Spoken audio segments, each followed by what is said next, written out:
All right, so let's do example number 3 here. Let me explain this. I'm recording right now. So it says a real world situation that could be modeled by the equation 0.95 is equal to 0.55x. I'm sorry, I forgot to mention the x here, plus 60. So the left-hand side of the equation has a variable term. It could represent the total cost of x items. So maybe there's an item that sells for 95 cents. Okay. On the right-hand side, it's a variable term plus a constant. So let's do me a favor real quick. Let's talk about that because this is going to come up a lot. So that's not the best arrow.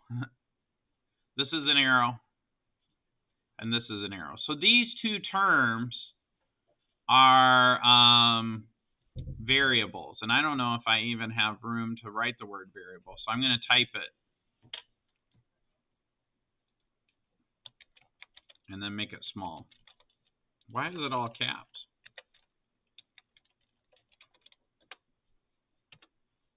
And let's make it small.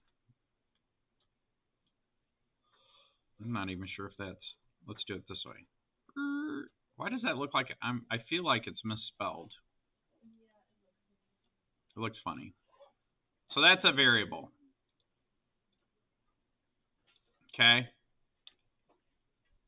That's a variable. Now, a variable term is called a variable term because it has a letter. We call the letters an algebra variable. Now, the reason it's called a variable is because x represents a number. That number could be anything. It could be 2, it could be 3, it could be 4. In other words, the value of the term 0.95x changes as the value of x changes. So it varies. So it's called a variable term. Now, over here, this one is called a constant. Now, the reason it's called a constant, if x equals 2, what is this value? It's 60, right? Because it doesn't have the variable. So if x equals 0, what is the value of this term right here? 60. If x equals 5, what does this equal? 60, because it doesn't vary. So it always remains constant. Okay, so in algebra, we do variables and we do constants. That comes up a lot. So the equation then, I just wanted to clarify that real quick, so moving along. It could represent the total cost of x items plus a flat fee. So an example of this might be I have a Costco membership. I spend $60 a year for my membership. I don't know if that's true or not, but stuff is much cheaper there. So the same can of soup costs 55 cents at Costco. And so what we're trying to figure out is how many cans of soup am I trying, when is it cost effective, right? When is it cost effective? How many cans of soup do I have to purchase in a certain amount of time for it to be worth this? You know what I mean?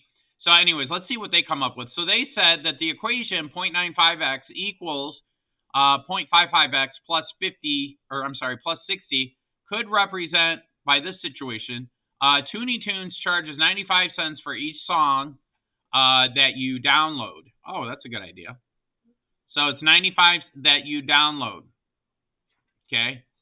Up with download charges, 55 cents a song, but they have an annual membership fee of $60. Okay. How many songs must a customer download in a year so that the cost will be the same for both websites?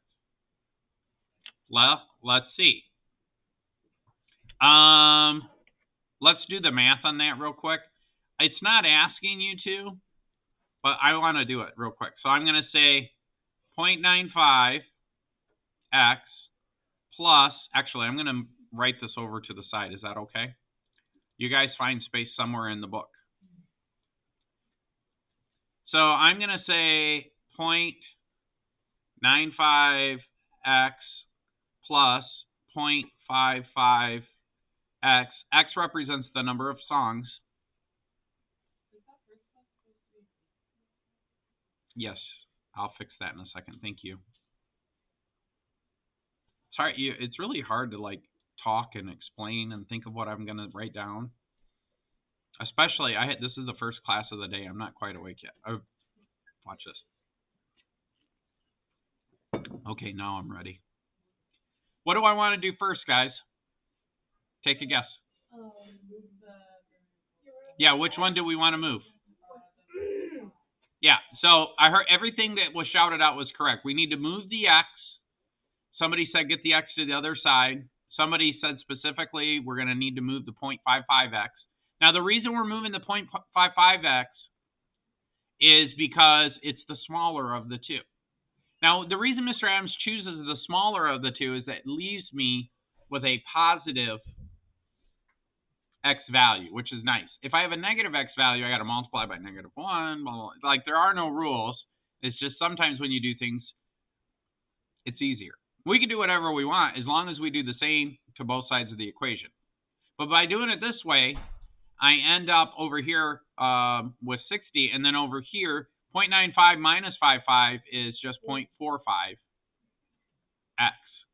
Divide both sides by 0.45x, or not x. We don't need to do the x. And so I say 60 divided by 0.45. Did you guys get calculators? Oh, yeah. You're right. I told you I'm not awake. This is 40. Wow, you guys are so good. You must have an amazing math teacher. Yeah, here we go. We're going to start mentioning teachers from other years. Yeah. And the one in 6th grade. Yeah. All the good math teachers? All right. All right, I'm done with you. You guys are dead to me. All right, so anyways, oops, I hate when that does that. Karma, instant karma. So if I say 60 divided by, if you need a calculator, grab one because we're going to be doing math all hour. Yeah, 150. Now, I did this way on purpose because what did Mr. Adams not do that we did on the previous examples? We're supposed to multiply by 100, right? With decimals, it doesn't really matter because you got to use the calculator anyways. But what we were supposed to do, and I'll do this in another color. You don't need to write it down. I'm doing it this way because I'm trying to prove a point. What I'm supposed to do is take 100. Why 100? Because 0.95 is actually 95 over 100. So if I multiply all these terms, x equals 0.55 x plus 60. Okay, when I multiply these by 100, I'm going to get 95x is equal to 55x plus 6,000. Okay, and I still do the same thing. I'm going to subtract 55x from both sides.